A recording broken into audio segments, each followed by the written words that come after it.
금요일 저녁의 기차역은 기계 기름 냄새와 가판대에서 파는 갓 구워지지 않은 빵 냄새, 그리고 누군가의 값싼 향수 냄새로 가득했다. 박서윤 씨는 통근 열차의 계단을 내려와 식료품으로 가득 찬 무거운 캔버스 가방을 고쳐 잡고 승객들 사이를 비집으며 출구로 향했다. 사람은 많았다. 누군가는 버스를 타기 위해 서둘렀고 누군가는 팻말을 들고 가족을 마중 나왔으며 또 다른 누군가는 유리문 옆에서 담배를 피우며 길을 막고 있었다.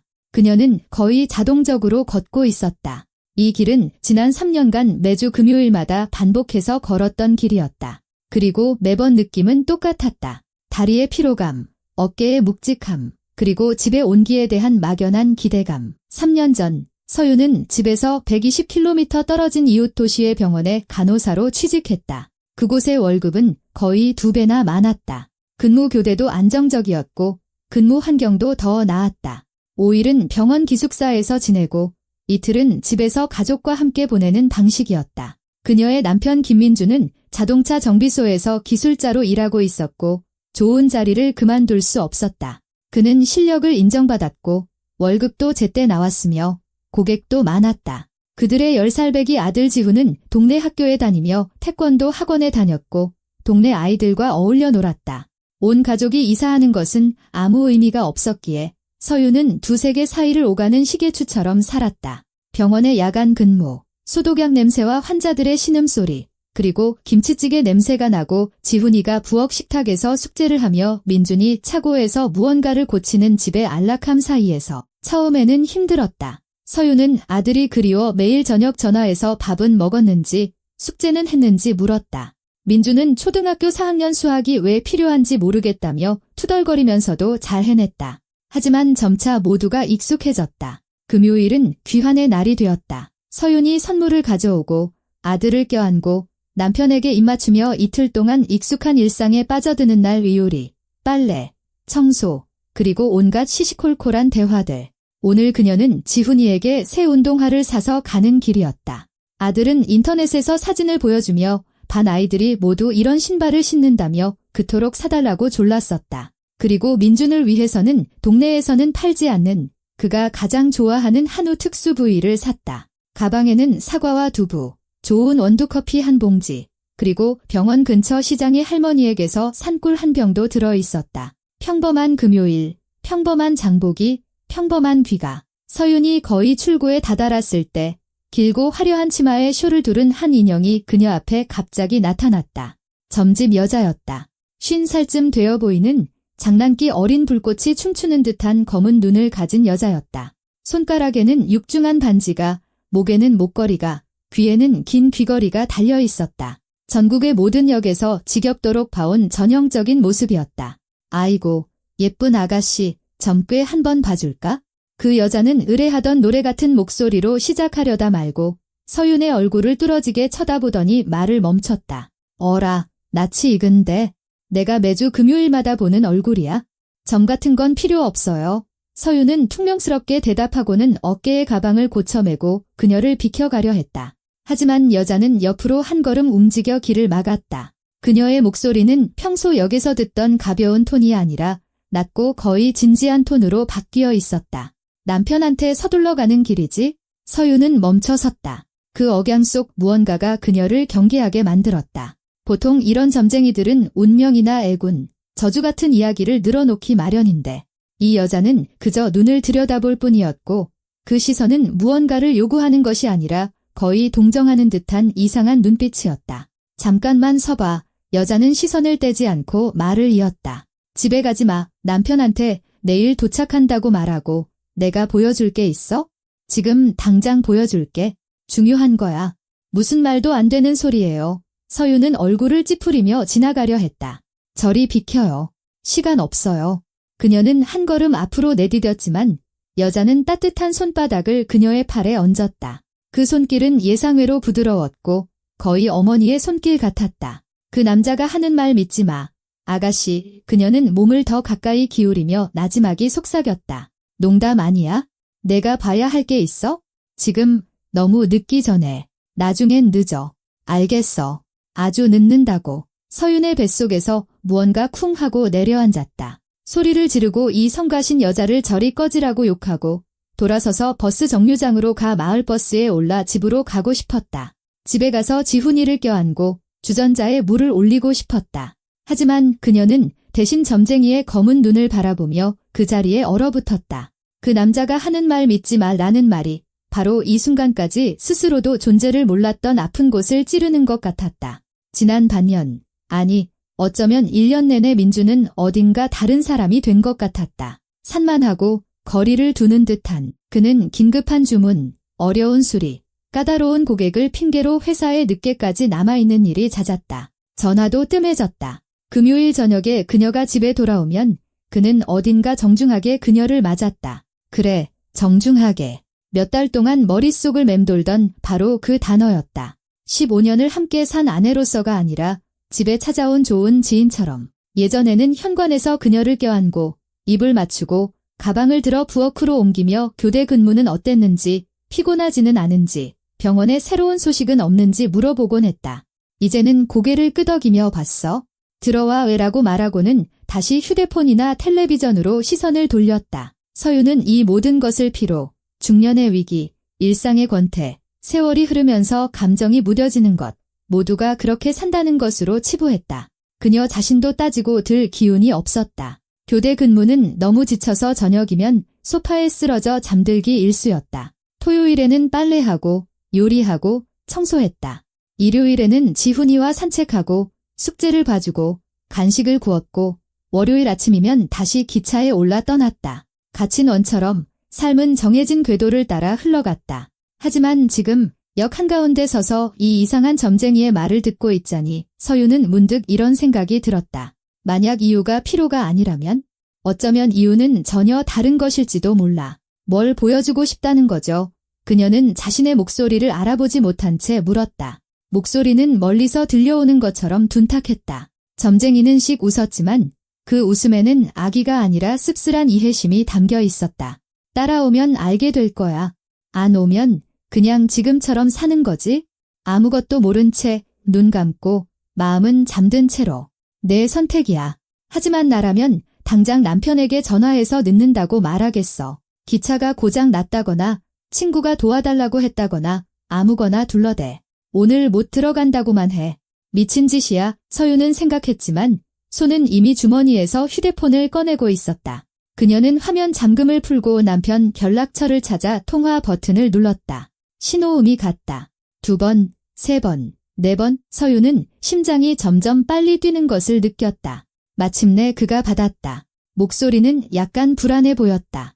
여보세요. 서유나, 어디야? 기차 벌써 도착했을 텐데. 지금 나오는 길이야?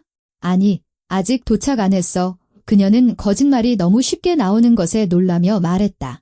나 좀 늦을 것 같아. 여기 병원에 있던 환자 한 분이 약 때문에 도와달라고 해서. 처방전이 복잡해서 의사들이 헷갈리게 해놔서 잘 모르시겠대.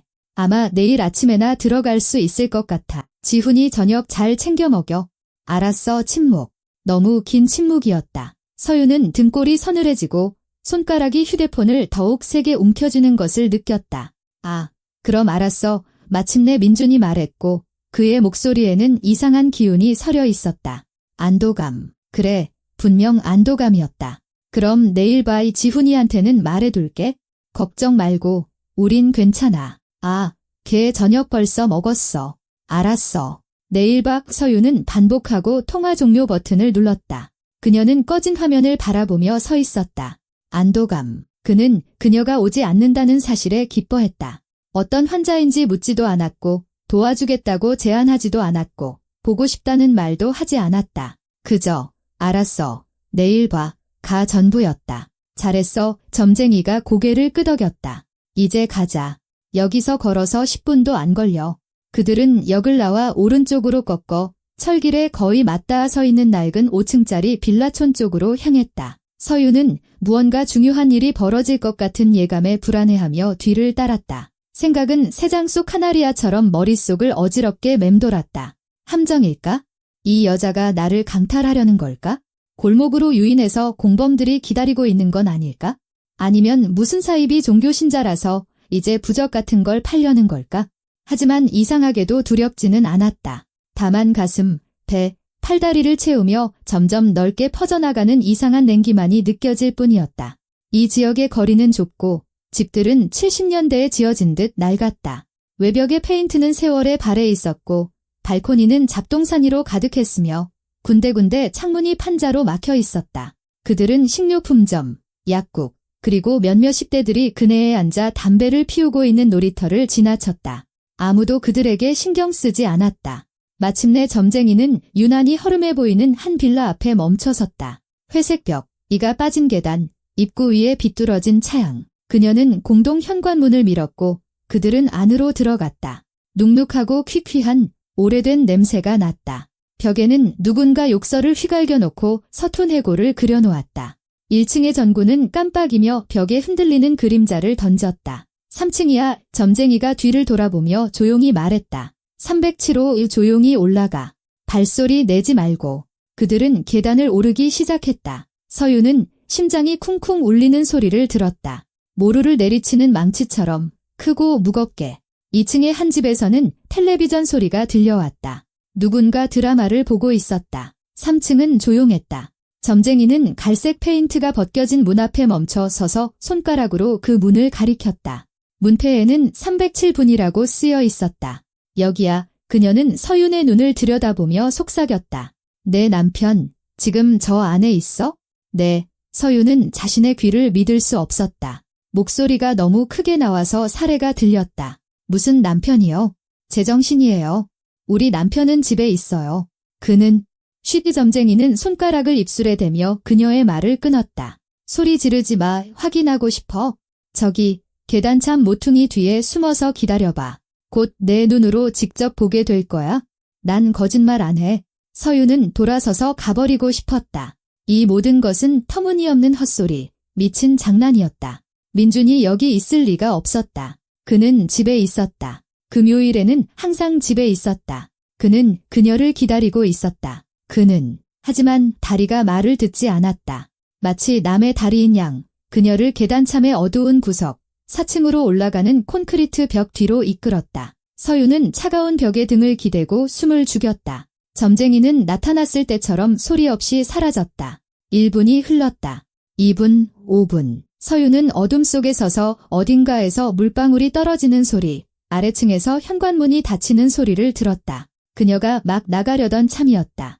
허공에 대고 이 모든 게 바보 같은 짓이라고, 미친 점쟁이의 헛소리에 속아 넘어간 자신이 등신이라고 소리치려던 순간 307호의 문이 열렸다. 그곳에서 나온 사람은 민준이었다. 그녀의 남편 김민준, 38세, 자동차 정비 기술자, 그녀 아이의 아버지, 그녀와 15년을 함께 산 남자. 그녀가 지난 생일에 사준 바로 그 남색 재킷을 입고 그녀가 빨아준 청바지를 입고 그가 2년째 신던 운동화를 신고 있었다. 그는 문 안쪽에 남아있는 누군가를 향해 뒤돌아 미소 지었다. 그 미소는 부드럽고 따뜻했다. 서윤이 그의 얼굴에서 아주 오랫동안 보지 못했던 그런 미소였다. 나 이제 갈게. 그가 말했다. 마트 좀 들렀다가 바로 돌아올게. 2시간쯤 뒤에 올 거야. 우진이 국물 다 먹게 잘 챙겨줘. 알았지? 또 반이나 남길라. 아파트에서 젊은 여자가 나왔다. 키가 크고 날씬하며 밝은색 머리를 포니테일로 묶고 있었다. 그녀는 분홍색 실내 가운을 입고 있었다. 발에는 부드러운 슬리퍼를 신고 있었다. 화장기 없는 얼굴은 맑았다. 보기에는 27살, 많아봐야 그 정도였다. 그녀의 품에는 자동차 무늬 파자마를 입은 서너 살쯤 되어 보이는 어린 사내아이가 안겨 있었다. 금발머리에 동그란 볼, 큰 눈을 가진 아이였다. 알았어요. 여자가 나지막이 대답했다. 목소리는 듣기 좋고 차분했다. 너무 늦지는 마요. 우리 기다릴게요. 그렇죠, 우진아. 아이는 고개를 끄덕이고 민준에게 팔을 뻗었다. 그는 몸을 숙여 여자의 입술에 키스했다. 빠르고 형식적인 키스가 아니라 사랑하는 사람에게 하듯 길고 부드러운 키스였다. 그러고 나서 아이의 머리를 쓰다듬고 정수리에 한 번 더 뽀뽀했다. 아빠 금방 올게요. 그가 약속했다. 초콜릿 사다 줄게. 말 잘 듣고 있을 거지? 네. 아이가 낭낭하게 대답했다. 민주는 미소를 짓고 손을 흔든 뒤 계단 쪽으로 걸어갔다. 서유는 숨도 쉬지 않고 움직일까 봐 두려워하며 벽에 온 힘을 다해 몸을 붙였다. 민주는 그녀를 보지 못하고 지나쳤다. 구석은 어두웠고 그는 이곳에서 누구를 만날 거라고 예상하지 못했다. 그의 발소리가 계단을 따라 아래로 올리며 점점 작아지다가 완전히 사라졌다. 현관문이 닫혔다. 아이를 아는 여자는 문가에 잠시 더 서서 아이에게 무언가 조용히 말을 건네다가 몸을 돌려 아파트 안으로 사라졌다. 문이 조용히 찰칵 소리를 내며 닫혔다. 서윤은 꼼짝도 할 수 없었다. 주변 세상이 거친 폭풍 속 배의 갑판처럼 흔들렸다. 눈앞이 흐려지고 벽이 양옆으로 밀려나고 바닥이 발밑에서 꺼지는 것 같았다. 그녀는 차가운 콘크리트 벽에 기대어 눈을 감고 숨을 쉬려 했지만 공기가 목구멍 어딘가에 걸려 폐까지 닿지 않았다. 민준, 그녀의 남편, 그에게 다른 가족이 있었다. 다른 여자, 아들, 아파트, 그리고 이중생활. 얼마나 시간이 흘렀을까? 몇 초, 몇 분, 아니면 몇 시간이었을까? 그녀는 알 수 없었다. 속이 텅 비어 있었다. 아프지도 무섭지도 않았다. 그저 텅 비었다. 마치 누군가 그녀 안의 모든 것, 모든 감정, 생각, 피를 파내버린 것 같았다. 껍데기만 남았다. 그때 누군가 조심스럽게 그녀의 어깨를 건드리는 것을 느꼈다. 점쟁이가 옆에 서 있었고 그녀의 얼굴에는 동정심이 어려 있었다. 자, 어때? 그녀가 조용히 물었다. 나랑 가서 차나 한잔하자, 아가씨. 서윤은 눈을 뜨고 천천히 고개를 끄덕였다. 목소리가 나오지 않았다. 입안이 바싹 말랐지만 그녀는 고개를 끄덕였다. 가요. 그들은 현관을 나왔고 서윤은 탐욕스럽게 공기를 들이마셨다. 하늘은 땅거미가 지고 있었다. 가로등이 이미 켜져 텅 빈 거리를 희미한 노란 불빛으로 비추고 있었다. 멀리서 개 짖는 소리가 들렸고 열린 창문에서는 음악 소리가 흘러나왔다. 평범한 지방도시의 저녁이었지만 서윤에게 세상은 뒤집혔다. 점쟁이는 이 동네 골목을 손바닥 보듯 아는 사람처럼 자신있게 앞서 걸었다. 그들은 집들 사이의 좁은 통로로 꺾어 들어가 쓰레기통을 지나 이전 집처럼 허름한 또 다른 빌라로 나왔다. 현관은 조금 더 나았고 깨끗하게 쓸려 있었으며 전구는 환하게 켜져 있었다. 벽에는 주민회의 공고문이 붙어 있었다. 나는 1층에 살아의 점쟁이가 문을 밀며 말했다. 오래된 다세대 주택인데 이제 나 혼자 남았어. 이웃들은 다 이사가고 방들은 비어있지. 대신 조용해서 좋아. 그들은 집 안으로 들어갔다. 양옆으로 여러 개의 문이 있는 긴 복도였다. 계피, 카다멈, 허브 같은 향신료 냄새가 났다. 점쟁이는 서윤을 방 하나로 안내했다. 12제곱미터 정도의 작은 방이었지만 아늑했다. 조각보 이불이 덮인 넓은 침대, 낡은 서랍장, 자수 놓인 식탁보가 깔린 둥근 테이블, 그리고 의자 2개 창가에는 제라늄 화분이 놓여 있었다. 벽에는 액자에 담긴 사진들이 걸려 있었다. 아이를 안고 있는 점고, 아름다운 점쟁이, 결혼식, 어떤 축제 같은 사진들. 앉아, 점쟁이가 의자를 가리키며 고개를 까딱했다. 차 끓여 올게.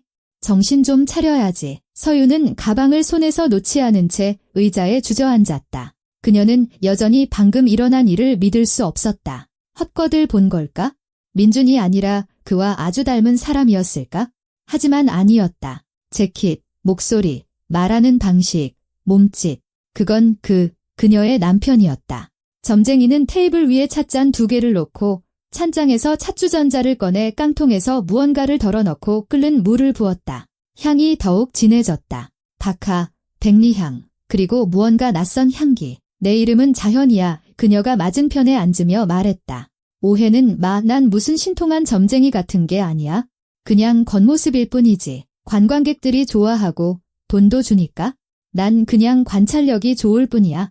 많은 걸 보지. 어떻게 아셨어요? 서윤이 쉰 목소리로 물었다. 목소리는 돌아왔지만 낯설고 쉬어 있었다. 제 남편에 대해 어떻게 아셨냐고요? 자현은 찻잔에 차를 따르고 한 잔을 서윤에게 밀어주었다. 마셔. 따뜻한 게 마음을 진정시켜 줄 거야. 그리고 내가 이야기해 줄게. 나는 매일 역에 있어. 거기가 내 자리, 내 일터야. 나는 모든 사람을 봐해 누가 오고, 누가 떠나고, 누가 누구를 만나는지. 기억력이 좋아서 얼굴을 잘 기억해.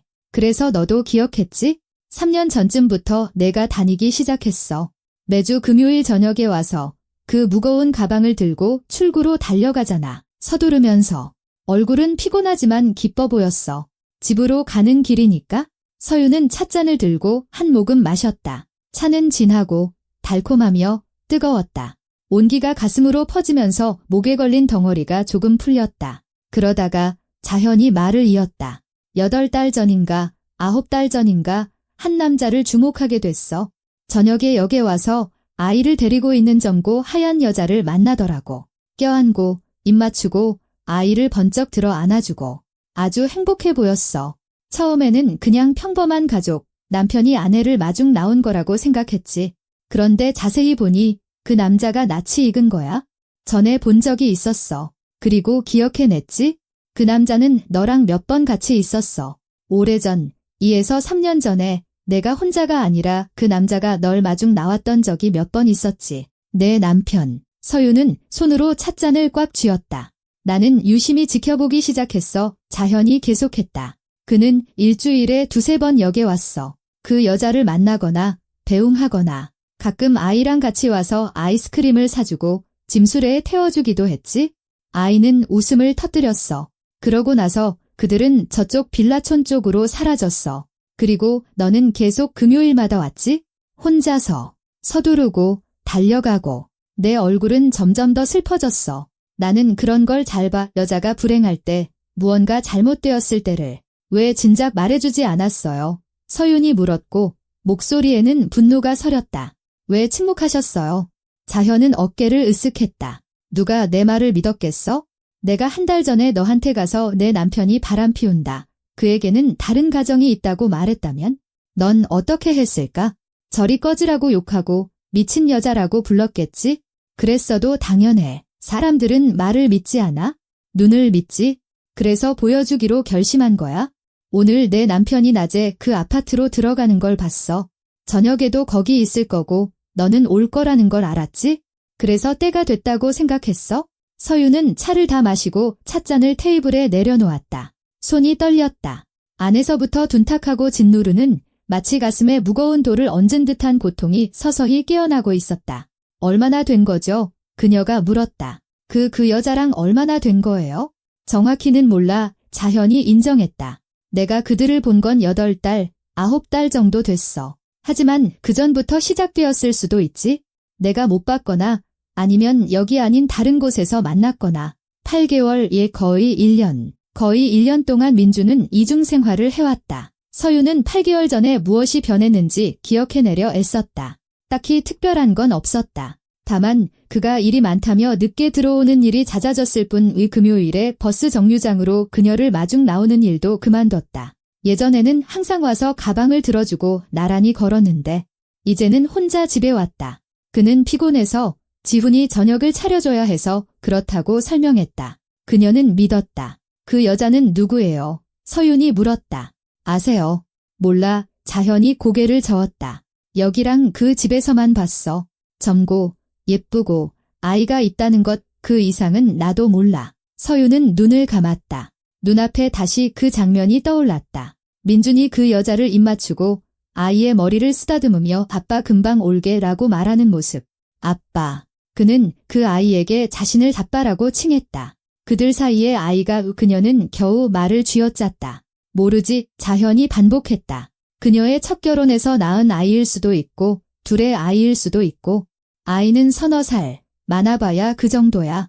그렇다면 만약 공동의 아이라면 그는 훨씬 전부터 바람을 피우기 시작했다는 뜻이다. 4년 전 서유는 그 시기를 떠올려 보려 했다. 지훈이가 초등학교에 입학했다. 그녀는 막병원에 취직해서 교대 근무를 시작했다. 민주는 지지해 주었다.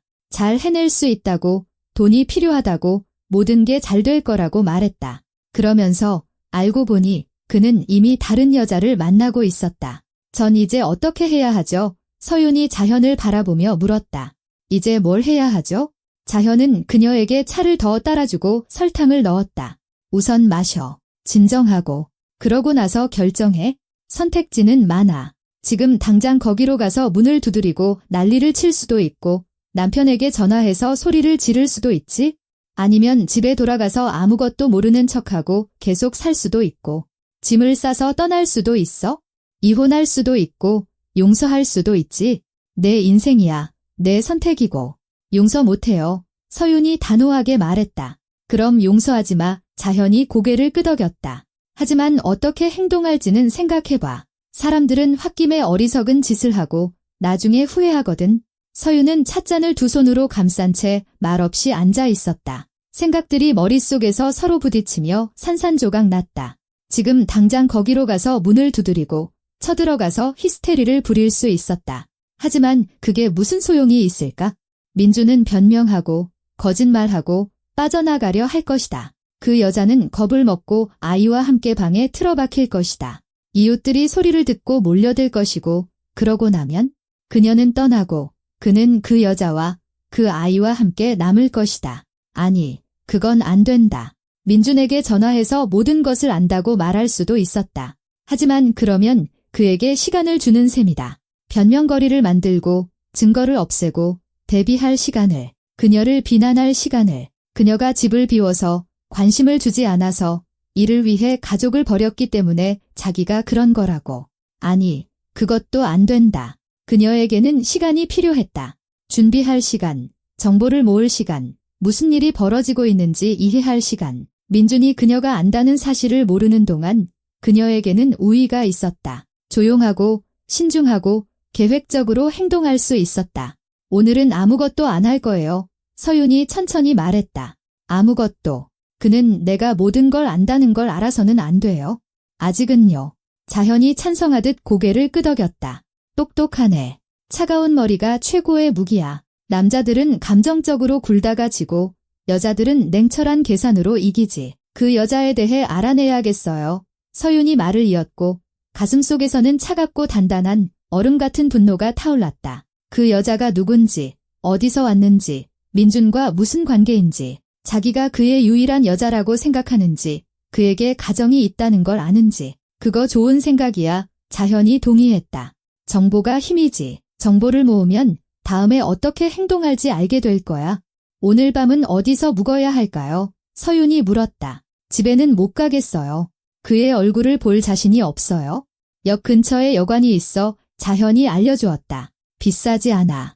아니면 친구 집에 가도 되고. 서윤은 병원에서 같이 일하는 동료 연주가 떠올랐다. 연주는 병원 기숙사에서 방을 얻어 살고 있었다. 친절하고 마음이 따뜻하며 항상 도와줄 준비가 되어 있는 사람이었다. 그녀에게 전화해서 하룻밤 재워달라고 부탁할 수 있었다. 친구한테 전화해볼게요. 서윤이 결정했다. 재워달라고요.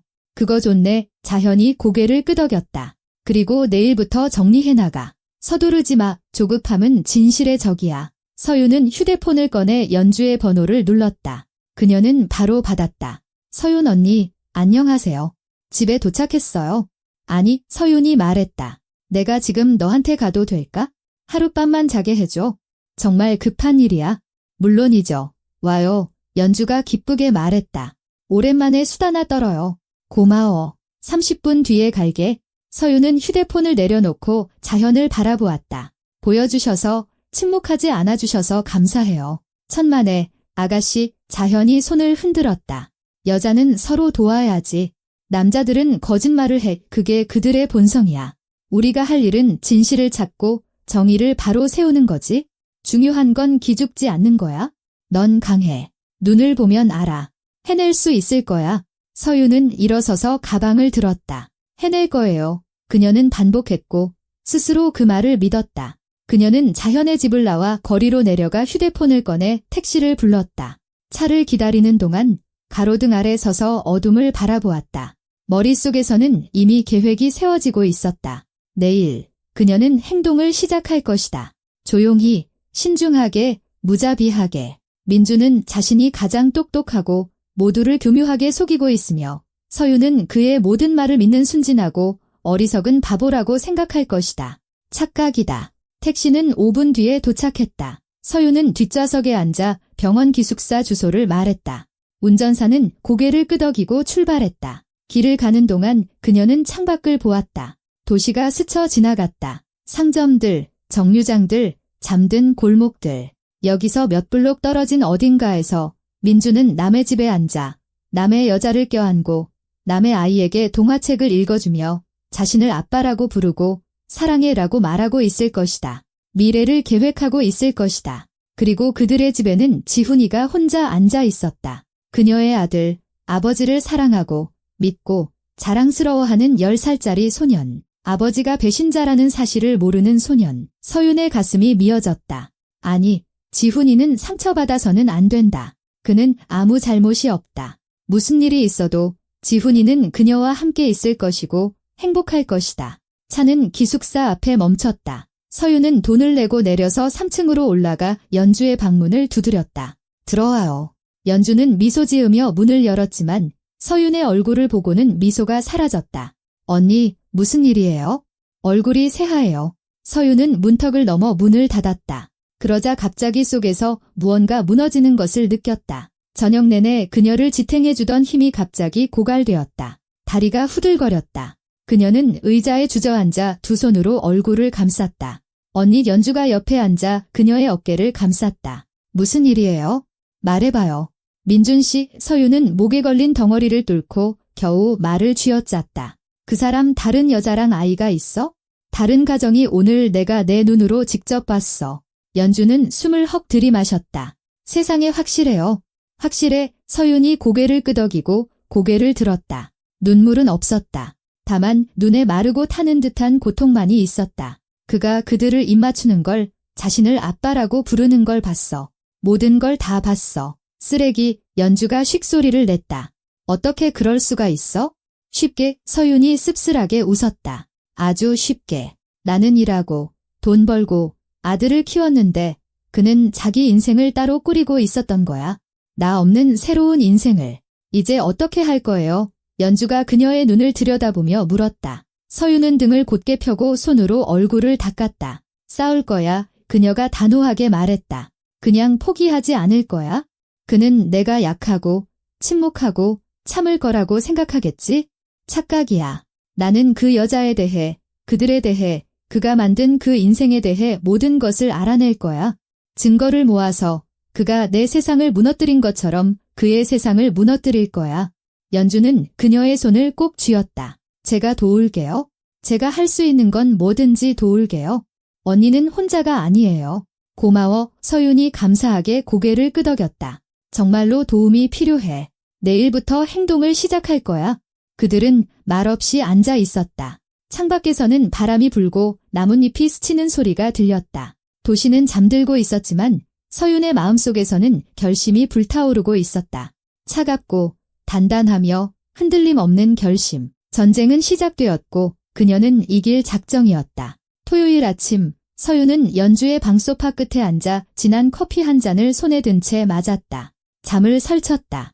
계속 잠에서 깨어 어젯밤의 장면을 머릿속에서 되감았다. 민준과 그 여자, 민준과 남의 아이, 민준이 그녀가 아닌 다른 사람에게 입맞추는 모습.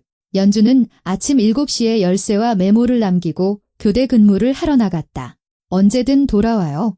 힘내요. 서윤은 혼자 남았다. 휴대폰을 꺼내 화면을 응시했다. 민준에게서 온 부재중 전화 2통, 하나는 어젯밤 늦게, 다른 하나는 오늘 아침 7시 반에. 그에게서 온 문자도 하나 있었다. 언제 와? 지훈이가 물어봐.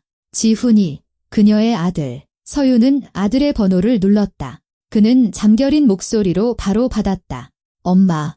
응. 아들. 엄마야. 서윤은 최대한 차분하게 말하려고 애썼다. 어제 못 가서 미안해. 잘 지냈어. 괜찮아요. 지훈이가 하품했다. 아빠가 늦는다고 했어요. 언제 와요? 오늘 저녁에는 꼭 갈게. 그녀가 약속했다. 내가 갖고 싶어 하던 운동화 샀어.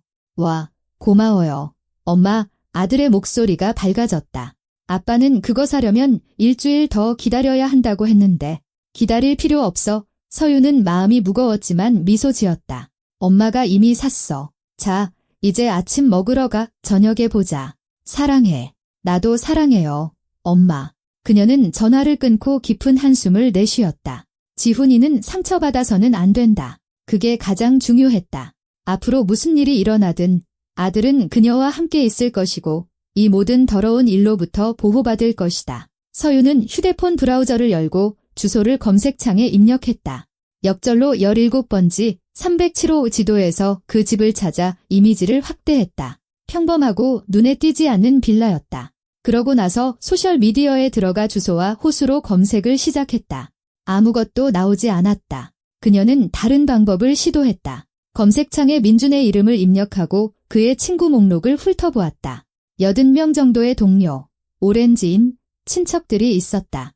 그녀는 한 명씩 페이지를 열어 사진과 게시물을 꼼꼼히 살폈다. 아이가 있는 밝은 머리의 여자를 찾았다. 1시간이 지났다. 2시간. 눈이 화면을 보느라 피곤해졌다. 그리고 바로 그때 그녀를 찾았다. 민준과 같은 정비소에서 일하는 동료의 앨범에 있는 사진이었다. 5월 워크숍이라는 설명이 붙어 있었다. 사진에는 10명 정도의 사람들이 모두 잔을 들고 미소 짓고 있었다. 그리고 그들 가운데 민준이 있었고 그의 옆에는 그녀가 서 있었다. 바로 그 여자. 여름 원피스를 입고 머리를 풀어헤친 채 웃으며 잔을 들고 있었다. 민준은 그녀의 허리를 감싸 안고 있었다. 서유는 사진을 클릭해 태그를 찾아보려 했다. 있었다. 여자의 이름은 최수아였다. 페이지는 전체 공개 상태였다. 서유는 그녀의 프로필로 들어갔다. 최수아, 27세. 거주지도 같은 도시로 되어 있었다. 상태 메시지에는 기혼, 전애 중, 싱글 같은 표시는 없었다. 그냥 비어 있었다. 그녀의 친구 목록에는 민준도 있었다. 사진이 많았다. 친구들과 함께 있는 수아, 바다에 간 수아, 아이와 함께 있는 수아. 어제 서윤이 봤던 바로 그 아이. 밝은 머리에 큰 눈을 가진 남자아이였다. 사진 아래에는 내 사랑 우진이, 사랑하는 아들, 우리의 행복 같은 글이 달려 있었다. 서윤은 스크롤을 내려 오래된 게시물로 갔다. 3년 전 임신 사진. 배가 부른 수아가 하얀 블라우스를 입고 행복하게 웃고 있었다. 친구들의 댓글이 달려 있었다. 곧 만나겠네. 너무 예쁘다. 아들이야. 수아의 답글. 응, 아들이야. 우진이라고 부를 거야? 그렇다면 아이는 3살 정도. 서유는 계산했다. 3년 전 그녀가 막 교대 근무를 시작했을 때였다. 그전에는 한 달에 2번 정도 다녔는데 그 후로 스케줄이 빡빡해졌다. 5일은 거기서, 이틀은 집에서. 민준에게는 편리했을 것이다. 5일 동안 아내가 갑자기 들이닥칠 걱정 없이 수아와 함께 보낼 수 있었으니까. 지훈이가 학교에 있는 동안 민준은 애인과 그녀의 아이와 함께 시간을 보낸다. 학교가 끝나면 집으로 돌아와 자상한 아버지 역할을 한다. 모든 것이 계획적이었다. 그녀는 계속해서 페이지를 살펴보았다. 민준과 함께 찍은 사진은 워크숍 사진 외에는 거의 없었다. 아마도 그들은 숨기고 있었을 것이다. 하지만 댓글에는 암시가 있었다. 수아가 놀이터에서 아이와 함께 찍은 사진 아래 한 친구가 아빠는 어디 갔어? 라고 썼다. 수아는 일하러 갔어라고 답했다. 다른 사진 아래에는 결혼은 언제 해? 라는 질문에 곧 하겠지. 아마도라고 답했다. 결혼. 수아는 결혼을 기다리고 있었다. 그렇다면 그녀는 민준이 기혼자라는 사실을 몰랐다. 그는 그녀에게 거짓말을 했다. 이혼했다고, 혹은 아내가 죽었다고, 아니면 다른 헛소리를 했을 것이다. 서유는 이상한 감정을 느꼈다. 수아에 대한 연민은 아니었지만 씁쓸한 이해 같은 것이었다. 둘 다 속았고, 둘 다 민준을 믿었고, 둘 다 그와 함께 계획을 세웠다. 서유는 수아의 페이지를 스크린샷하고 사진들을 저장했다. 그러고 나서 민준의 페이지로 돌아가 그의 프로필을 더 자세히 훑어보기 시작했다. 그는 조심스러웠다. 개인적인 메시지는 보이지 않았고 모든 것이 깨끗했다. 그녀는 그의 클라우드 저장소에 들어가 보려 했다. 비밀번호는 알고 있었다. 그들의 공용 비밀번호였다. 하지만 거기에는 흥미로운 것이 없었다. 지훈이 사진, 자동차 서류 몇 장, 오래된 영수증들, 다른 접근법이 필요했다. 서유는 생각에 잠겼다. 그녀는 수아 자신에게서 정보를 얻어야 했다. 그녀가 무엇을 알고 있는지, 민준이 그녀에게 무슨 말을 했는지, 그들의 계획은 무엇인지 알아내야 했다.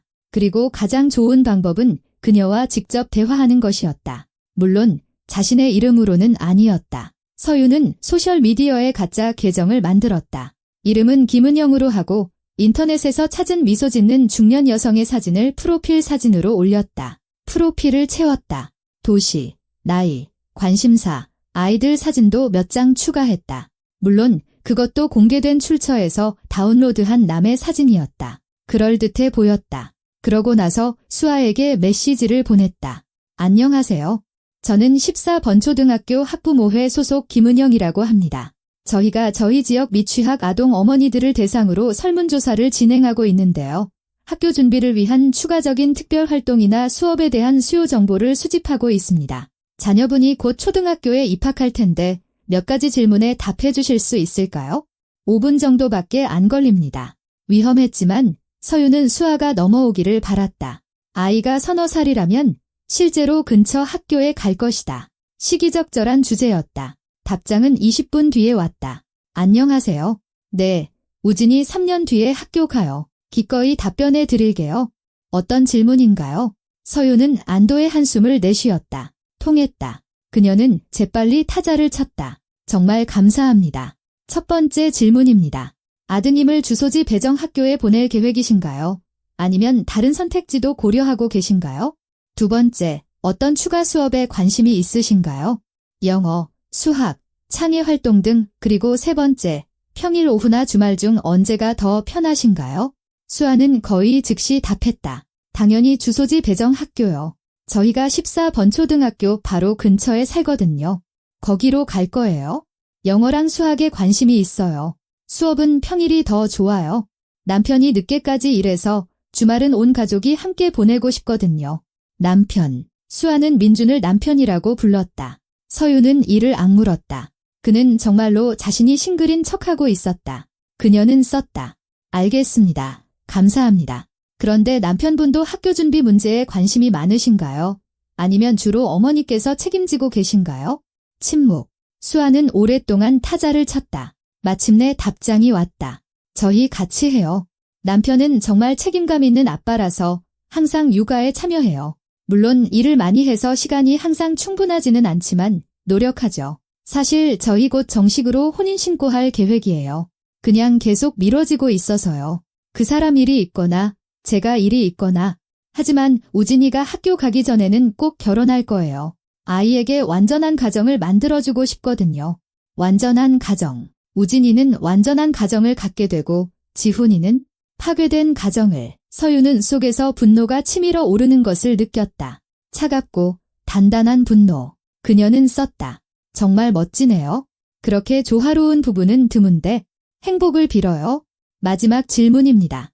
만약 저희가 미취학 아동들을 위한 무료 체험 수업을 연다면 오시겠어요? 수아는 답했다. 물론이죠. 기꺼이요. 설문조사 감사합니다. 좋은 하루 보내세요. 서유는 감사를 표하고 대화를 닫았다. 정보는 얻었다. 수아는 민준이 싱글이고 곧 결혼할 것이며 행복한 가정을 꾸릴 것이라고 확신하고 있었다. 그녀는 진실을 몰랐다. 전혀 몰랐다. 이제 다음 단계를 생각해야 했다. 서유는 휴대폰 메모장을 열고 계획을 세우기 시작했다. 첫째, 불륜의 증거를 모은다. 사진, 대화 내용, 증인 진술. 둘째, 수아에 대해 더 알아본다.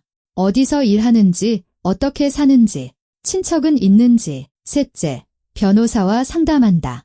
이혼을 어떻게 제대로 처리할지, 재산을 어떻게 나눌지, 지훈이의 권리를 어떻게 보호할지. 넷째, 민준과의 대화, 그리고 모든 것이 밝혀지는 순간에 대비해 정신적으로 준비한다. 그녀는 시청에서 비서로 일하는 오랜 지인 라희에게 전화했다. 월요일에 만나서 비밀리에 상황을 논의하기로 했다. 라희는 입이 무겁고 믿을 만한 사람이었다. 그러고 나서 서유는 연주에게 문자를 보냈다. 재워줘서 고마워. 저녁에 집에 갈 거야?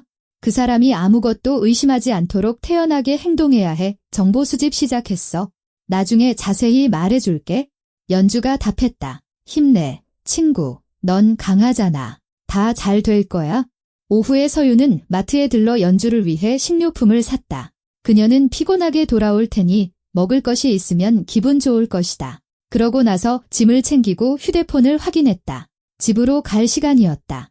민준의 눈을 마주보고 아무것도 의심하지 않는 아내 역할을 할 시간. 그녀는 저녁 5시쯤 그에게 전화했다.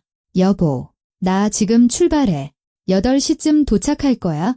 알았어, 그가 답했다. 목소리는 차분하고 평소와 같았다. 지훈이가 기다려. 운동화 사왔냐고 묻던데?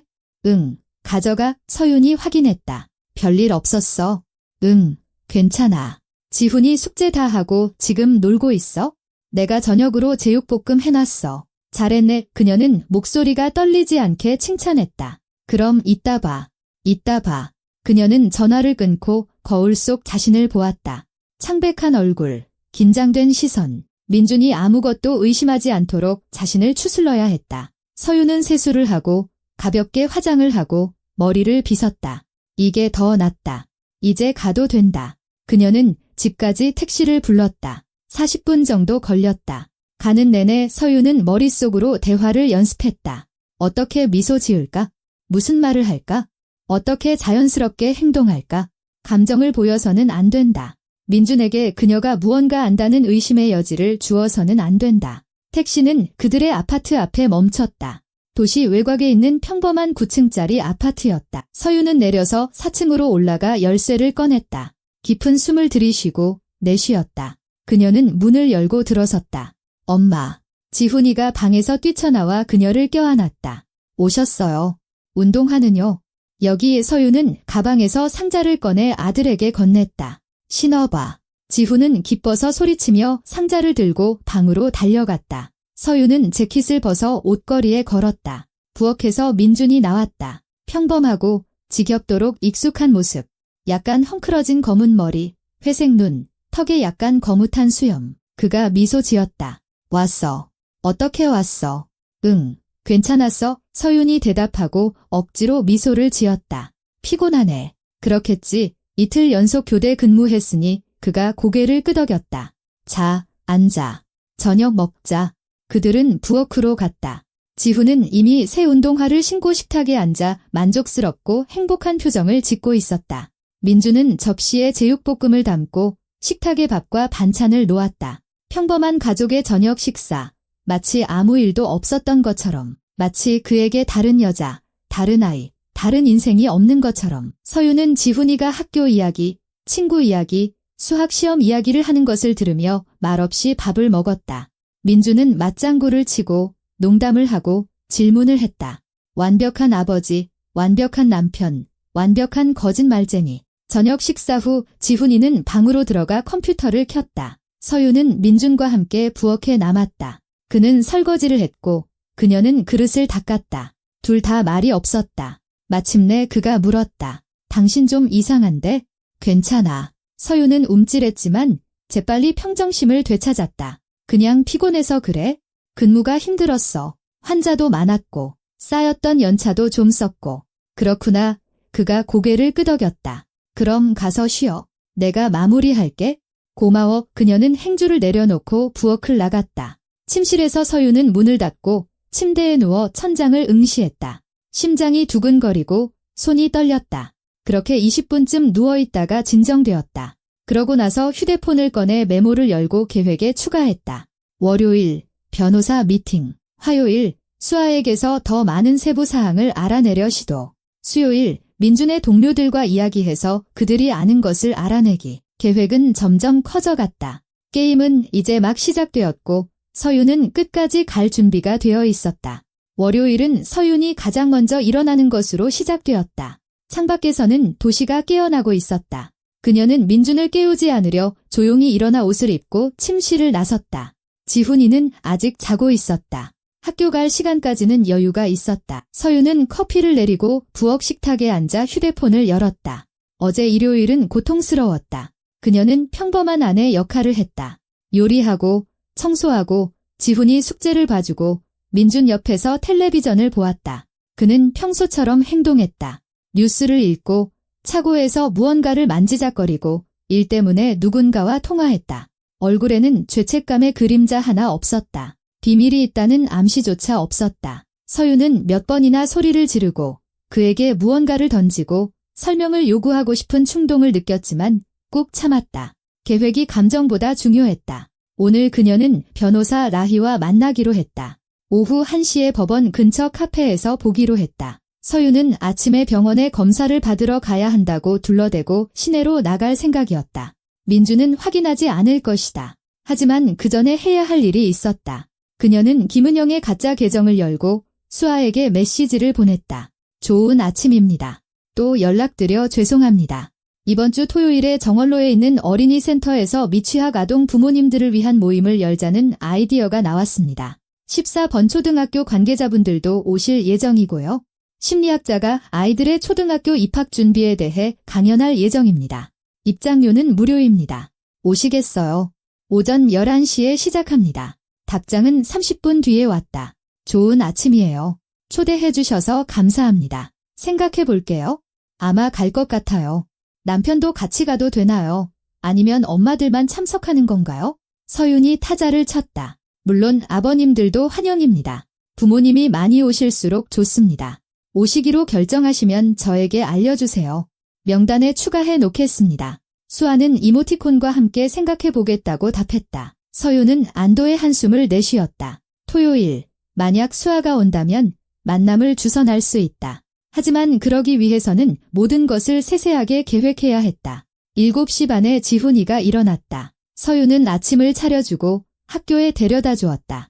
민주는 저녁에 봐라고 중얼거리며 9시쯤 출근했다. 그 후 서윤은 직장에 전화해서 집안 사정으로 연차를 쓴다고 말했다. 쌓인 연차가 많았다. 서윤은 30분 정도 더 기다렸다가 자신도 옷을 입고 집을 나섰다. 버스를 타고 역까지 가서 기차로 갈아탔다. 1시간 뒤에 시내에 도착했다. 라희와 만나기 전까지 시간이 남았다. 서윤은 쇼핑몰에 들어가 커피를 사고 홀의 벤치에 앉아 다시 휴대폰을 열었다. 민준의 페이지, 그리고 수아의 페이지를 훑어보았다. 새로운 게시물은 없었다. 대신 수아의 친구 목록에서 비슷한 나이대의 아이들을 둔 몇몇 여성을 찾았다. 아마도 동네 엄마들인 듯 했다. 그중 한 명인 기리나는 수아의 사진에 자주 댓글을 달았다. 서윤은 그녀의 페이지를 열었다. 전체 공개였다. 아이들 사진, 육아에 대한 게시물, 피로에 대한 불평, 평범한 젊은 엄마였다. 한 사진 아래 이리나는 이렇게 썼다. 수아야, 너랑 민준 씨는 언제 결혼해?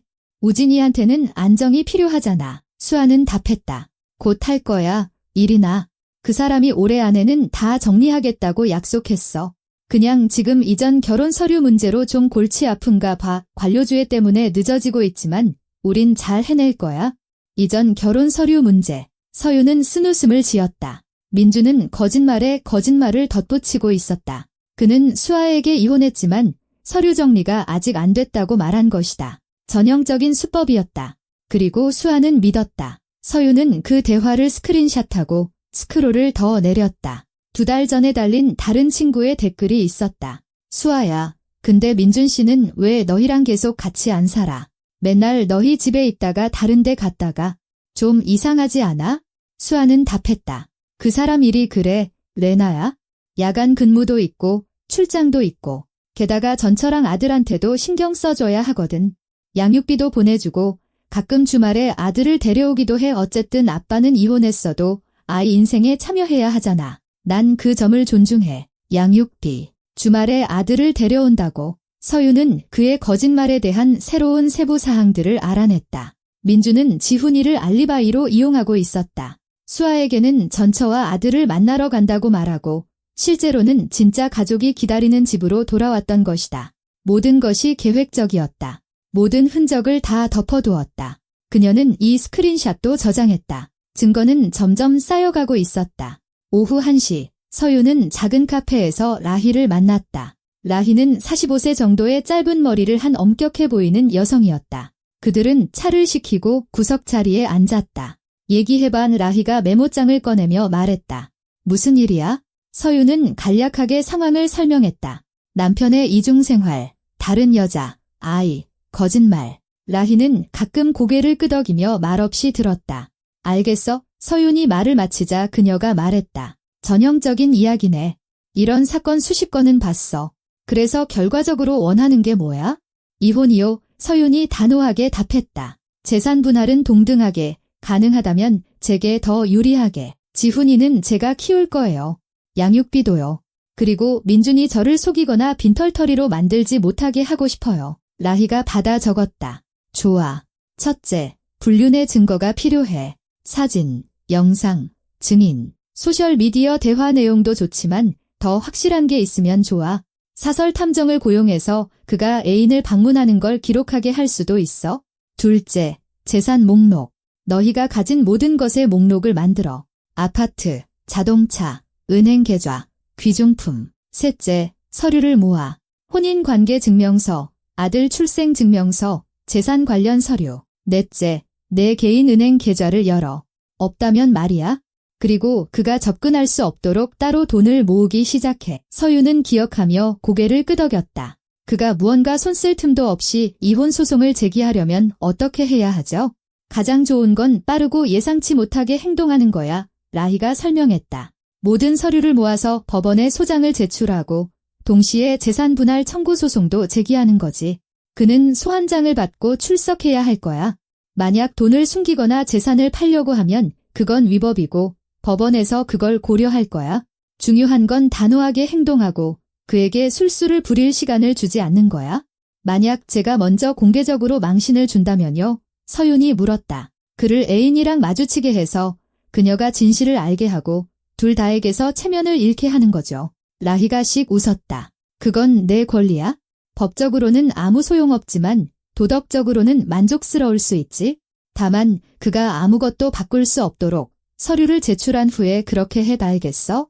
알겠어요. 서윤이 고개를 끄덕였다. 그들은 30분 더 세부 사항을 논의했다.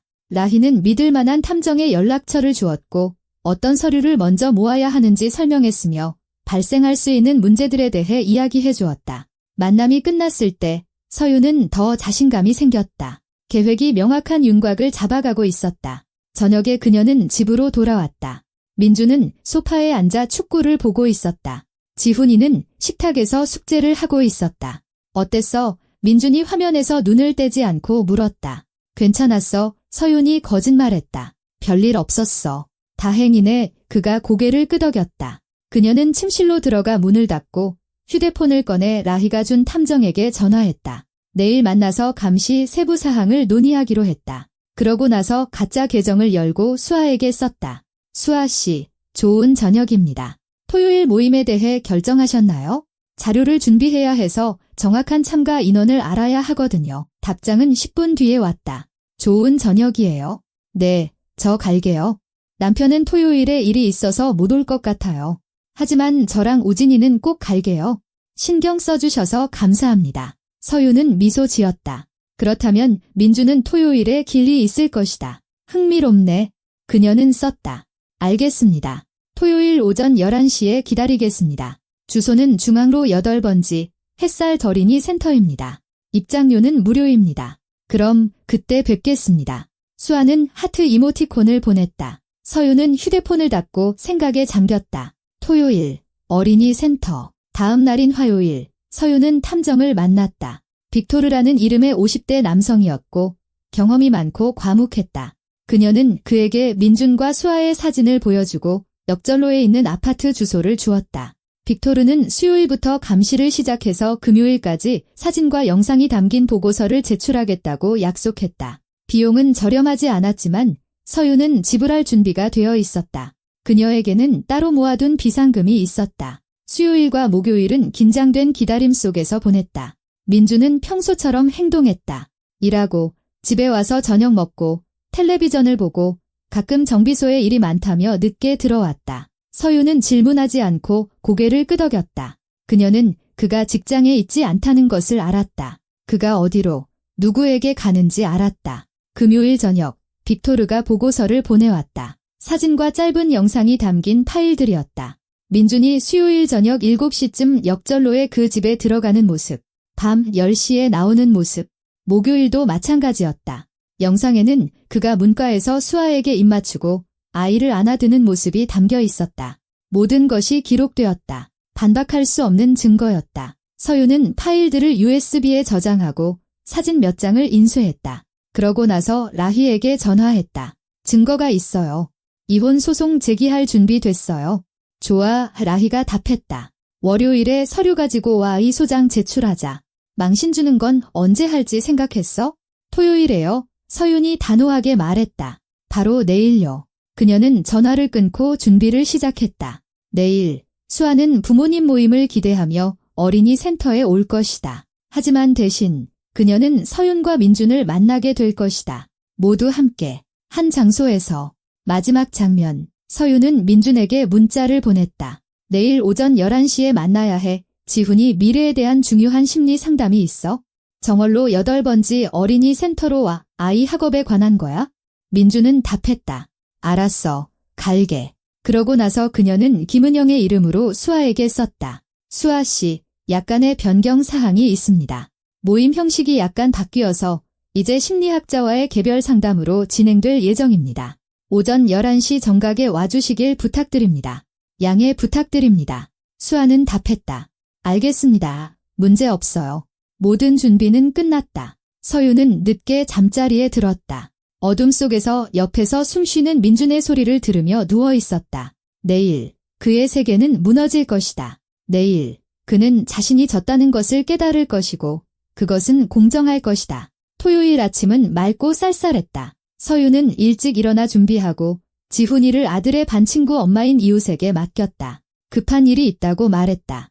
아이는 불평 없이 친구에게 달려갔다. 그녀는 10시 반에 어린이 센터에 도착했다. 작고 2층짜리 건물은 밝게 칠해져 있었다. 주변에는 텅 빈 놀이터와 벤치 몇 개가 있었다. 서유는 그중 하나에 앉아 기다리기 시작했다. 정확히 11시에 민준의 차가 도착했다.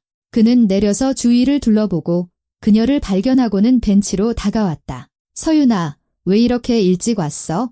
난 상담이 안에서 하는 줄 알았는데? 곧 들어갈 거야. 그녀가 차분하게 답했다. 잠깐만 기다려. 그는 어깨를 으쓱하고 담배를 꺼내 불을 붙였다. 서유는 길을 바라보았다.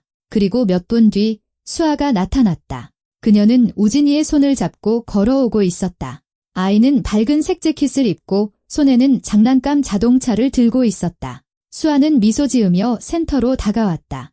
민준을 보자. 그녀는 얼어붙었다. 민준은 발소리에 뒤를 돌아보고는 역시 얼어붙었다. 담배가 손가락에서 떨어졌다. 서유는 벤치에서 일어나 앞으로 나섰다. 목소리는 차분하고 차가웠다. 안녕하세요. 최수아 씨, 제 이름은 박서윤입니다. 저는 김민준 씨의 아내, 법적인 아내입니다. 저희는 15년째 함께 살고 있고 10살짜리 아들이 있어요. 민준 씨는 매일 저녁 저에게 집으로 돌아옵니다. 저와 한 침대에서 잡니다. 저에게 거짓말하고 당신에게 거짓말하며 이중 생활을 하고 있어요.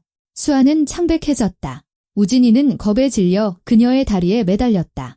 뭐라고요? 그녀가 민준을 보며 속삭였다. 이 여자가 무슨 말을 하는 거예요? 민준은 말을 하려 했지만 목소리가 갈라졌다. 수아야, 그게 내가 생각하는 그런 게 아니야. 내가 설명할 수 있어?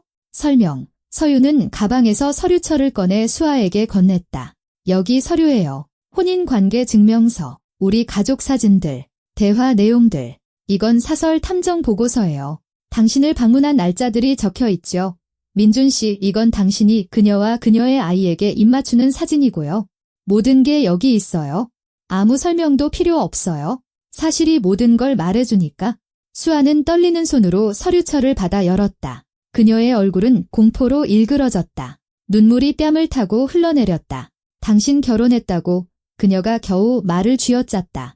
나한테는 이혼했다고 거짓말했잖아. 수아야, 미안해. 나는 민준은 다가가려 했지만 수아가 뒤로 물러섰다. 오지 마. 그녀가 소리쳤다. 오지 말라고. 당신은 이혼했다고 했어? 전처는 정신병자고 오래전에 헤어졌다고 했어? 나를 사랑한다고 우리 결혼할 거라고 했어?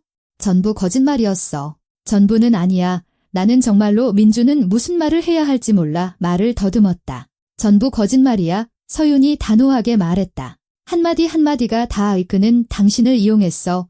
수아 씨, 나를 이용했던 것처럼. 그에게는 2개의 가정, 2개의 인생, 2명의 여자가 있었던 거야. 그리고 우리 둘 다 그를 믿었던 바보였지. 수아는 두 손으로 얼굴을 가리고 울음을 터뜨렸다. 우진이도 무슨 일인지 이해하지 못한 채 따라 울었다. 민준은 그들 사이에 서서 창백하고 어쩔 줄 몰라 하며 무너진 채 서 있었다. 서윤아, 미안해. 이러려고 한 건 아니었어.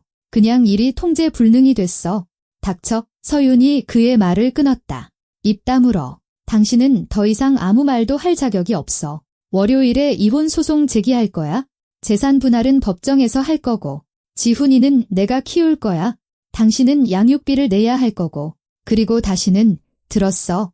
다시는 10m 이내로 내게 접근하지 마. 알았어? 그는 고개를 숙인 채 끄덕였다. 서유는 수아에게 돌아섰다. 이렇게 돼서 유감이네요. 당신도 그의 거짓말의 희생자니까. 하지만 이제 진실을 알았잖아요. 이 진실을 가지고 당신이 원하는 대로 하세요. 이제 그는 정말로 자유의 몸이니까. 수아는 눈물 사이로 그녀를 보며 고개를 끄덕였다. 그러고 나서 오진이의 손을 잡고 달아나기 시작했다. 이 장소에서, 민준에게서, 그녀의 인생이 변해버린 이 악몽에서 멀리. 민준은 그녀를 따라가려 했지만 서윤이 그를 막았다. 멈춰. 그녀를 내버려 당신은 할 만큼 했어. 그는 멈춰 서서 돌아보았다. 얼굴에는 절망, 수치, 공포가 서려 있었다. 나 모든 걸 잃었어. 그가 속삭였다. 그래, 서윤이 차갑게 동의했다. 잃었지? 이제 그렇게 살아. 그녀는 뒤돌아보지 않고 떠났다. 뒤에는 거짓말의 파편, 무너진 인생들, 그리고 공정한 응징이 남았다. 앞에는 힘들지만 정직한 새로운 길이 있었다. 월요일은 서윤이 이혼 서류를 제출하는 것으로 시작되었다. 라희는 소장 작성을 도왔고 모든 증거, 대화 내용 출력물, 탐정보고서 사진, 그리고 민준을 다른 여자와 함께 봤다고 증언하기로 동의한 자현의 진술서를 첨부했다. 재판은 월말에 잡혔다. 민준은 그날 바로 아파트에서 나갔다. 서윤은 소란을 피우지 않고 그냥 말했다. 짐 싸서 나가. 우크는 창백하고 눈빛이 죽은 채로 말없이 여행 가방을 쌌다. 지훈이에게 무언가 설명하려 했지만 아이는 벽 쪽으로 돌아서서 대답하지 않았다. 지훈이는 전날 진실을 알았다. 서윤은 부드럽고 조심스럽게 하지만 정직하게 이야기해 주었다. 아들은 울었고 아빠가 어떻게 그럴 수 있는지 이해하지 못했다. 서윤은 그를 껴안고 우리가 함께 이겨낼 거라고, 모든 게 괜찮을 거라고 반복해서 말했다. 민준이 떠나자 아파트는 더 조용해졌다. 그의 부재로 인한 공허함은 이상하게도 무겁지 않고 오히려 해방감을 주었다. 서윤은 방들을 둘러보고 창문을 열어 신선한 공기를 들여보냈다. 새로운 삶이 시작되었다. 다음 2주 동안은 분주하게 지나갔다. 서윤은 감정평가사를 고용해 아파트와 자동차의 가치를 평가받았다. 공동재산 목록을 작성하고 별도의 은행 계좌를 열어 자신의 저축을 그곳으로 옮겼다. 민주는 전화를 걸어 만남을 요청하며 모든 것을 바로잡고 싶다고 말했다. 그녀는 받지 않았다. 한 번은 집으로 찾아와 창문 아래 서서 인터폰을 눌렀다. 그녀는 열어주지 않았다. 그 후로 그는 나타나지 않았다. 수아도 침묵하지 않았다. 폭로 일주일 후, 그녀는 소셜미디어에서 서윤의 계정을 찾아 메시지를 보냈다. 박서윤 씨, 안녕하세요. 제 눈을 뜨게 해주셔서 감사하다는 말씀을 드리고 싶었어요. 저는 눈먼 바보였고 그의 모든 말을 믿었어요. 이제 그가 저를 이용했다는 걸 알아요. 저는 그와 모든 관계를 끊었고 모든 곳에서 차단했어요. 그가 찾아와서 문을 두드리고 사랑한다고 모든 것을 바꾸겠다고 소리쳤어요. 저는 열어주지 않았어요. 더는 그를 보고 싶지 않아요. 마음이 아프지만 제가 옳은 일을 했다는 걸 알아요. 진실을 알려주셔서 감사합니다. 서윤은 짧게 답했다. 힘내세요. 당신은 강해요. 이겨낼 수 있을 거예요. 그들은 더 이상 연락하지 않았다. 각자 자신의 상처를 치유하고 있었다. 재판은 10월 말에 열렸다. 민주는 변호사와 함께 와서 재산을 동등하게 나누면 안 된다고, 자신이 아파트에 더 많은 돈을 투자했으므로 더 큰 몫을 가질 권리가 있다고 주장하려 했다. 서윤은 자신도 돈을 냈고 일했으며 가정을 부양했다는 증거를 제시하며 그의 주장을 산산조각 냈다. 법원은 불륜을 고려하고 아이의 이익을 고려하여 판결을 내렸다. 아파트는 매각하고 돈은 동등하게 나눈다. 자동차는 민준이 갖되 서윤에게 보상금을 지급한다. 지훈이는 어머니와 함께 지낸다. 민준은 양육비를 지급할 의무가 있다. 아들을 만날 권리는 유지되지만 아이의 동의가 있을 때만 가능하다. 민준은 재판정을 망연자실한 채 나왔다. 서윤은 고개를 든 채 나왔다. 아파트는 빨리 팔렸다. 2주 만에 구매자가 나타났다. 돈은 반으로 나누었다. 서윤은 자기 몫을 받고 저축을 더해 새로운 집을 찾기 시작했다. 지훈이가 학교에 다니기 편하도록 학교와 가까운 곳을 원했다. 학교에서 걸어서 10분 거리에 있는 5층짜리 아파트에서 작지만 깨끗하고 밝고 수리가 잘 된 비싸지 않으면서도 아늑한 투룸 아파트를 찾았다. 우선 6개월 계약으로 임대하고 나중에 매입할 수 있는 조건이었다. 11월 초 나무에서 마지막 잎사귀가 떨어질 때 이사했다. 지훈이는 천천히 적응했다. 처음 며칠은 말없이 우울해했다. 서윤은 압박하지 않고 시간을 주었다. 그의 방을 꾸며주고 새 물건을 사주고 그가 좋아하는 음식을 만들어 주었다. 점차 아들은 마음을 열기 시작했고 말을 하고 웃고 친구들을 집에 초대했다. 학교를 옮기지 않아도 된 것은 중요했다. 민주는 일주일에 한 번 전화해서 지훈이를 만나도 되는지 허락을 구했다. 서유는 아들에게 물었다. 처음 2번은 지훈이가 단호하게 거절했다. 3번째에는 마지못해 동의했다. 공원에서 만나 벤치에 앉아 이야기를 나누었다. 지훈이는 생각에 잠겨 집에 돌아와 말했다. 아빠가 미안하다고 했어요. 나쁜 아빠였다고요. 엄마, 그 말을 믿어야 할지 말아야 할지 모르겠어요. 서유는 그를 껴안았다. 내가 결정해. 나는 강요하지 않을게. 하지만 내가 어떤 결정을 내리든 엄마는 옆에 있을 거야. 점차 아버지와의 만남은 2주에 한 번씩 정기적으로 이루어졌다. 지훈이는 완전히 용서하지는 않았지만 어떤 관계를 유지하려고 노력했다. 서유는 방해하지 않았다.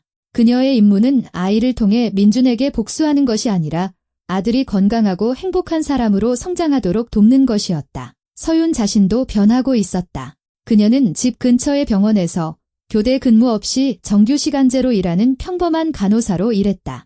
월급은 적었지만 대신 매일 저녁 집에 와서 아들과 저녁을 먹고 숙제를 봐주고 영화를 보았다. 삶은 더 규칙적이고 평온해졌다. 서유는 지난 몇 년간 자신에게 부족했던 것이 바로 이것이라는 것을 깨달았다. 그냥 집에 있는 것, 아이 곁에 있는 것, 2도시 사이에서 갈팡질팡하지 않는 것. 11월 말 어느 토요일, 서유는 식료품을 사러 시장에 갔다. 자판 사이를 걸으며 채소와 과일을 고르는데 갑자기 익숙한 목소리가 들렸다. 아가씨, 너 맞니?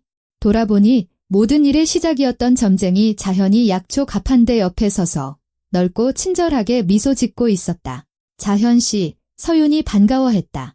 안녕하세요. 그래, 안녕. 안녕. 자현이 다가와 그녀를 위아래로 훑어보았다. 보아하니 일이 잘 풀렸구나. 얼굴이 달라졌어. 평온해졌네. 네, 잘 풀렸어요. 서윤이 고개를 끄덕였다. 감사해요. 그때 보여주시지 않았다면 저는 계속 아무것도 모른 채 살았을 거예요. 자현이 손을 흔들었다. 에이, 괜찮아. 너 스스로도 조만간 알게 됐을 거야. 나는 그냥 등을 밀어준 것뿐이야. 넌 강하잖아. 스스로 해냈어. 그들은 서서 이야기를 나누었다. 서유는 이혼, 새 아파트, 지훈이에 대해 이야기했다. 자현은 듣고 고개를 끄덕이며 가끔 의견을 덧붙였다. 그러고 나서 물었다. 그래서 내가 미래를 보는 진짜 점쟁이나 무당이 아니라는 건 이제 확신이 드니? 서윤이 씩 웃었다. 그냥 역에서 민준 씨를 저랑 있을 때도 보고 그 여자랑 있을 때도 보신 거잖아요. 2 더하기 2를 한 거죠? 마법이 아니라 관찰력이요. 자현이 웃음을 터뜨렸다. 맞아. 마법 같은 건 없어. 눈, 귀, 그리고 머리가 있을 뿐이지. 그게 다야? 나는 사람들을 보고, 기억하고, 알아봐. 누가 누구랑, 어디로, 어떻게 행동하는지. 역에서는 하루 동안 너무 많은 일이 일어나서 그저 알아채기만 하면 돼. 그래서 내 남편을 알아챈 거야. 그가 거짓말하고 이중생활을 한다는 걸 보고 너를 도와주기로 결심했지? 왜요? 서윤이 물었다. 왜 하필 저를 도와주기로 결심하셨어요? 자현은 생각에 잠겼다가 답했다. 내가 나 자신을 떠올리게 해서일까? 오래전, 아주 오래전에 나도 남편이 있었어. 그도 거짓말하고 바람을 피웠지. 나는 너무 늦게 알았어. 거의 모든 것을 잃었을 때. 그래서 생각했지? 다른 여자가 같은 길을 걷게 두지 않겠다고. 너무 늦기 전에 진실을 보여주겠다고. 너는 그래도 모든 것을 바로잡고 새로운 삶을 시작할 수 있었잖아. 나는 내가 기뻐. 서유는 손을 내밀어 자현의 따뜻한 손을 잡았다. 감사해요. 정말로 감사해요. 제 인생을 바꿔주셨어요. 내가 아니야. 자현이 고개를 저었다. 너 자신이야. 나는 그냥 문을 열어줬을 뿐이야. 그 다음은 내가 혼자 걸어갔어. 그들은 작별 인사를 했다. 자현은 인파 속으로 사라졌고 서유는 가벼운 마음과 입가에 미소를 띤 채 시장을 계속 걸었다. 인생은 계속되었다. 규칙적이고 평온하게 거짓말 없이 이중생활 없이 고통 없이 흘러갔다. 민주는 몇 번 전화를 걸어 지훈이가 아닌 그녀와의 만남을 요청했다. 이야기하고 싶다고, 설명하고 싶다고, 용서를 구하고 싶다고 말했다. 서유는 거절했다. 용서할 생각은 없었다. 화가 나서가 아니었다. 분노는 오래전에 사그라들었다. 그저 그가 더 이상 그녀 인생의 일부가 아니기 때문이었다. 그는 과거에 남았다. 그녀는 미래로 나아가고 있었다. 어느 날 연주가 놀러와서 케이크를 사왔다. 부엌에 앉아 밤늦게까지 이야기를 나누었다. 연주가 물었다. 서윤 언니, 후회하는 거 없어요? 이렇게 된 거 말이에요. 서윤은 생각하다가 솔직하게 답했다. 나를 소중히 여기지 않은 사람에게 너무 많은 세월을 낭비한 건 후회돼. 하지만 진실을 알게 된 건 후회하지 않아. 떠난 것도 후회하지 않아. 지금 나는 자유로워. 알겠어? 거짓말로부터, 끊임없는 긴장감으로부터 자유로워. 이제 나는 나 자신과 지훈이를 위해 살아. 그리고 그게 옳은 거야? 연주가 고개를 끄덕였다. 언니는 현명해요. 모든 여자가 그런 결정을 내릴 수 있는 건 아니에요. 나는 그냥 존엄성을 선택한 사람일 뿐이야. 새해는 지훈이와 둘이서 맞았다. 상을 차리고 작은 트리를 장식하고 소원을 빌었다. 지훈이는 우리가 항상 함께하게 해달라고 빌었다. 서윤은 아들이 행복하게 해달라고 빌었다. 그들은 서로를 껴안았고 서윤은 속에서 따뜻함, 평온함, 확신이 퍼지는 것을 느꼈다. 모든 것이 잘 될 것이다. 민준에 관해서는 그는 도시 외곽에서 방을 얻어 살았고 같은 정비소에서 일하며 혼자 지냈다. 수아는 그에게 돌아가지 않았고 단 한 통의 전화도 받지 않았다. 그는 둘 다 잃었다. 가족을 잃고 집을 잃고 그의 이중 생활을 알게 된 동료들의 존경심을 잃었다. 두 아이에 대한 양육비와 무너진 평판만 남았다. 공정한 몰락이었다. 서윤은 그의 불행을 기뻐하지 않았지만 동정하지도 않았다. 각자 자기가 받을 만한 것을 받는 법이다. 그는 거짓된 삶을 선택했다. 그녀는 진실된 삶을 선택했다. 그리고 그녀의 선택은 옳았다.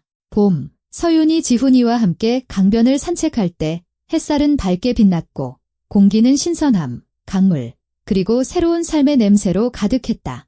지훈이는 앞에서 달려가며 연을 날리고 있었다. 서윤은 그를 보며 미소 지었다. 그녀의 아들, 그녀의 행복, 그녀의 미래. 그녀는 휴대폰을 꺼내 사진을 찍었다. 하늘을 배경으로 손에 연을 들고 얼굴에 환한 미소를 짓고 있는 지훈이 앨범에 저장했다. 그것은 상징이었다. 자유, 새로운 시작, 거짓 없는 삶의 상징. 서윤은 하늘을 보며 생각했다. 모든 게 잘 됐어. 그녀는 고통을, 배신을, 파괴를 겪었지만 이겨냈다. 벽돌이 아닌 정직함, 존엄성, 사랑으로 새로운 집을 지었다.